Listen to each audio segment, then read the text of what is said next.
ஒரு மனிதன் என்ன ஆசைப்படுகிறான், என்னுடைய பிள்ளை மஸ்ஜிதுல் அக்ஸா, இப்ப போராடுகிற இந்த இடத்துக்கு மஸ்ஜிதுல் அக்ஸாவில் நான் என்ன செய்ய வேண்டும், என்னுடைய பிள்ளை அதை வெற்றி பெற வேண்டும் என்று நான் ஆசைப்படுகிறேன்.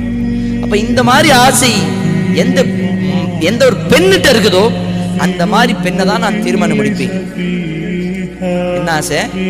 மஸ்ஜிதுல் அக்ஸாவை வெற்றி கொள்ளக்கூடிய, முஸ்லிம்களுடைய கையில் வரக்கூடிய அந்த ஒரு மிகப்பெரிய ஒரு வீரனை என்னுடைய பிள்ளையை நான் ஆக்க ஆசைப்படுகிறேன். இதே ஆசை எந்த பெண்ணிடம் இருக்கிறதோ அந்த பெண்ணை தான் நான் திருமணம் முடிப்பேன். ஊர் ஃபுல்லா தேடி பார்க்கிறான், யாருக்கும் அந்த ஆசை கிடைக்கல. இன்னொரு ஊர் தேடி போறான், யாருக்கும் அந்த ஆசை இருக்கிற மாதிரி பெண் கிடைக்கல.